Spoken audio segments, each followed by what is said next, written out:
A verdade sufocada. Lupes Ustra, minha primeira motivação ideológica. Nasci na cidade de Santa Maria, interior do Rio Grande do Sul, numa época em que os meios de comunicação eram precários. As estradas até Santa Maria eram de terra, os telefones mal funcionavam. Minha mãe, Cacilda Brilhante Ustra, dona de casa, dedicava-se à criação e à educação dos 4 filhos. Era uma mulher maravilhosa, amiga e carinhosa, que se esforçou muito para que meu pai pudesse trabalhar e estudar com tranquilidade. Meu pai, Célio Martins Ustra, funcionário dos Correios e Telégrafos, estudava e trabalhava para manter a família. Quando fiz 3 anos, ele concluiu o que hoje chamamos de 2º grau.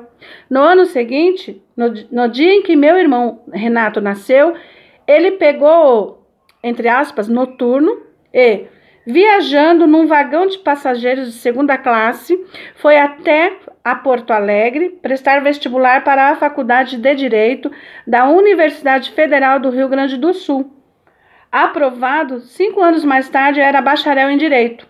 Foi nessa luta árdua, mas cheia de vitórias, que meus pais conseguiram formar os 4 filhos.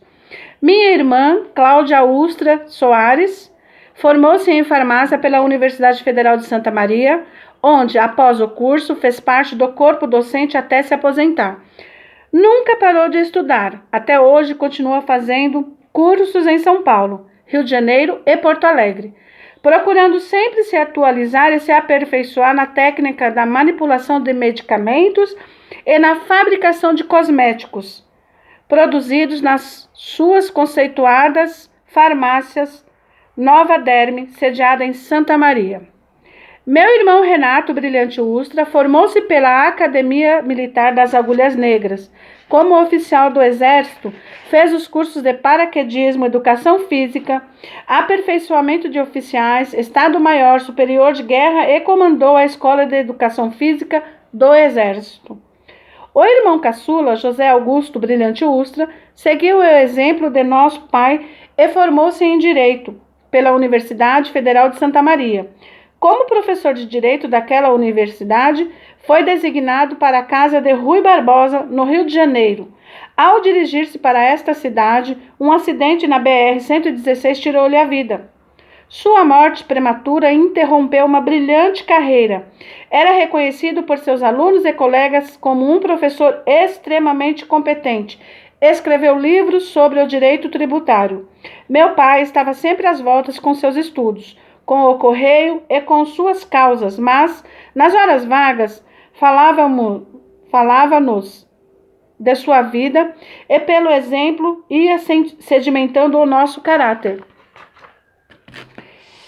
Encantava-me as histórias contadas por ele, entre elas a sua participação e de seu irmão, Lupes, na Grande Marcha ou Coluna Prestes, como ficou conhecida.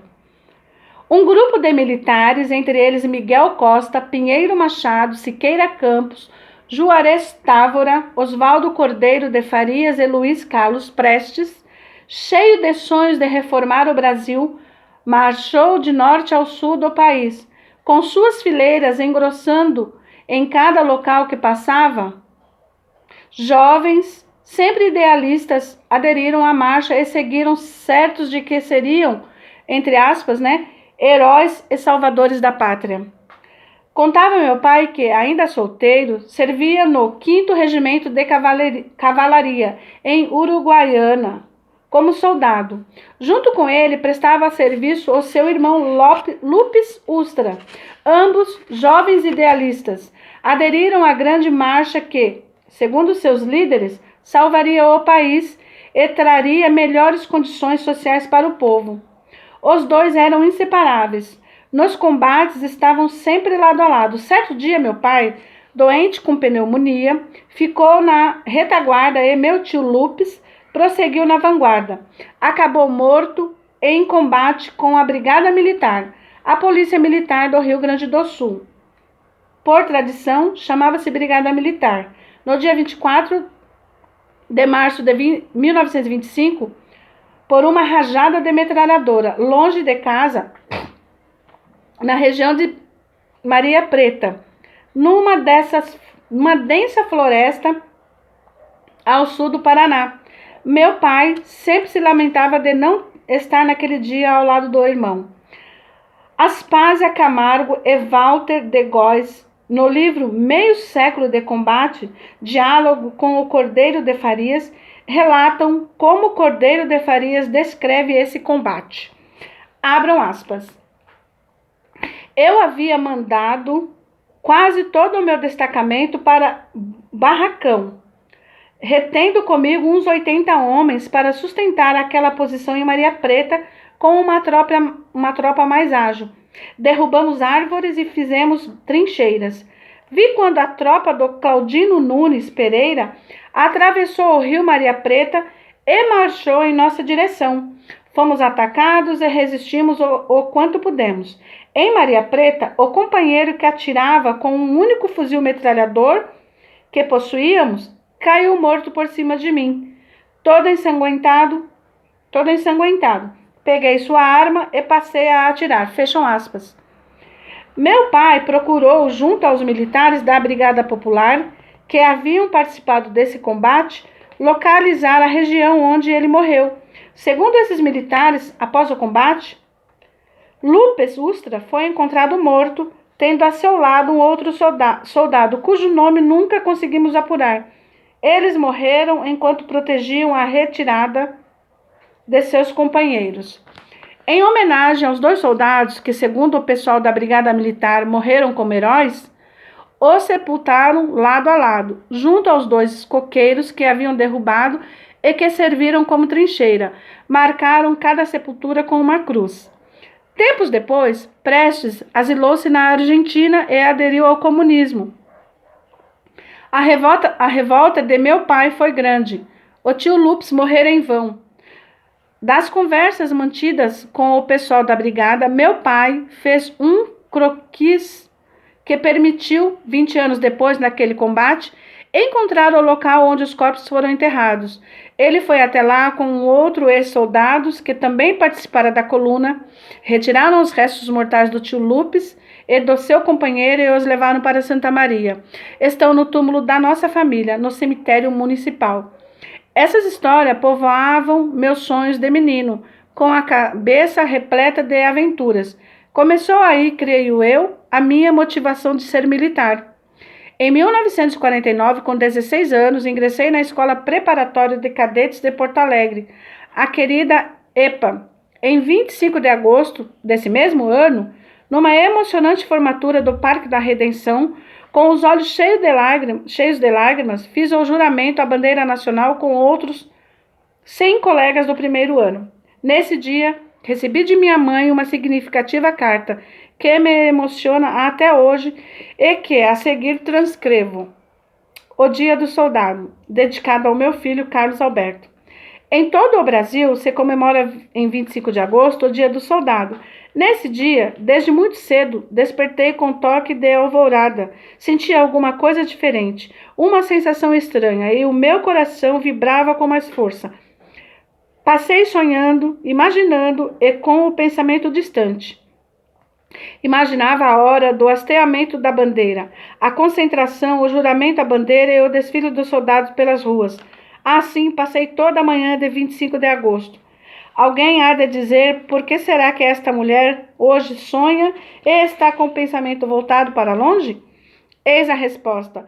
É que esse dia, longe daqui, tenho um filho que está jurando bandeira e desde esta data ele será um dos soldados do nosso querido Brasil. Não sei se todos os corações de mãe sentem a mesma sensação nesse dia, mas acredito que todos sentem o mesmo orgulho no dia em que veem seus filhos marchando com garbosidade como soldados. Foi por isso que passei toda a manhã com o meu pensamento voltado para a Escola Preparatória de Porto Alegre, ali onde havia o meu filho, com o seu uniforme de gala, ao lado de seus colegas, jurando a bandeira. Nessa escola onde estão se preparando para serem os futuros oficiais do nosso Exército Brasileiro. Na véspera, li nos jornais o programa da festa, o lugar da concentração, o juramento e o desfile pelas ruas. Então, no pensamento, eu via direitinho e meu coração palpitava, em ânsias, por não poder estar presente, vendo de perto. Como muitas mães, sentia não poder homenageá-lo com uma salva de palmas, mas no íntimo sentia muito mais. Agora, preparem-se para a Semana da Pátria e peço a Deus que me dê essa grande bênção de estar presente neste dia, dando a minha salva de palmas ao ver desfilando os alunos da escola de cadetes, onde estão o meu filho e mais 300 moços, bem jovens, moços que esperamos sejam os nossos futuros generais e o orgulho do querido exército brasileiro. Oxalá Deus me abençoe e não só eu, como muitas mães também possam nesse dia prestar esta homenagem a seus filhos. Tua mãe, Cacilda, Santa Maria, 25 de agosto de 1949. Em Porto Alegre, comecei a me inteirar melhor das coisas. Vivia numa capital longe da, entre aspas, corte, mas era uma capital. As estradas e as comunicações no Brasil ainda eram muito precárias. As notícias chegavam pelo rádio ou atrasadas, pelos jornais, mas chegavam. Pela primeira vez comecei a ler e ouvir alguma coisa sobre política e aí compreendi a revolta de meu pai. Soube, com detalhes, que Luiz Carlos Prestes, por um período ídolo de meu pai e de meu tio Lupes, chefiara em 1935 a intentona comunista, quando vários quartéis foram atacados. Mais de 30 militares, além de centenas de civis, foram mortos de forma traiçoeira, muitos enquanto dormiam.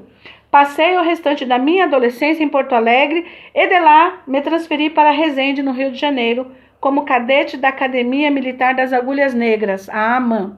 3 anos depois, em 1954, seria declarado aspirante e a saudade do Rio Grande me levou de volta a Santa Maria, para servir no regimento Malê.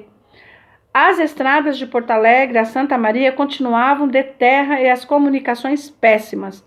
Hoje, depois de tantos anos, pensando em meu pai e depois de minha vivência no combate à subversão e ao terrorismo, imagino como tantos jovens jogaram suas vidas fora, desde aquela época, fanatizados, sem saber, por uma ideologia estrangeira, lutando contra irmãos, pensando que seriam heróis e que salvariam a pátria, como meu tio Lupes imaginava. Hoje, heróis são os que usaram e os levaram à morte. Esses, entre aspas, heróis, continuam vivos e muito vivos. Distorcem a história, tirando proveito dos fatos para fazerem fortuna, conquistar o poder e dominar o Estado. Vejo em meu tio Lupes Ustra e na Grande Marcha as mais remotas motivações que fundamentam as minhas convicções ideológicas. Aqui uma frase, de uma pessoa muito conhecida, que sobre o comando dele causou muitas e muitas mortes, milhares. Abre aspas. Não são os povos que preparam as revoluções. Preparam-se os povos para fazê-las. Fecham aspas. Vladimir Lenin. E tentaram preparar o povo brasileiro desde muito antes de 35, intensificando-se a preparação a partir da década de 50. Ok, pessoal? Então, aqui mais uma vez eu encerro. Estamos no começo desse livro maravilhoso do Coronel Carlos Alberto Brilhante Ustra, A Verdade Sufocada, a história que a esquerda não quer que o Brasil conheça, um livro maravilhoso. Pessoal, aproveito mais uma vez para pedir a vocês, se vocês estão chegando aqui, se você chegou aqui por um acaso, aleatoriamente, peço que vocês se inscrevam, que vocês deixem um like, que você faça um comentário, me ajude compartilhando este conteúdo, ative o sininho de notificações. Meu canal é pequeniníssimo, micro, certo? Mas eu continuo porque eu não tenho assim, o meu foco, a minha intenção mesmo é de deixar registrado, que é minha contribuição, deixar registrado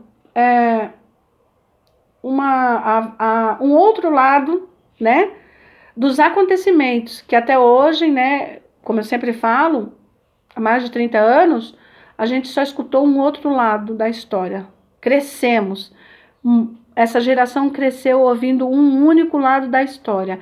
Cresceu ouvindo que jovens foram mortos, torturados, simplesmente porque lutaram pela democracia, quando na verdade não foi isso. Então, é necessário que o outro lado venha à tona, certo? E essa é a minha pequena contribuição. Eu agradeço a você que chegou até aqui, você que se inscreveu, você que vai se inscrever, você que em algum momento vai compartilhar este vídeo, né? E vai estar me ajudando. Eu acredito que cada um pode contribuir. Cada contribuição é valorosa, é bem-vinda. E esta, no momento, é a minha contribuição, é o que eu posso fazer. Então, eu agradeço a todos vocês, fiquem todos com Deus e até mais.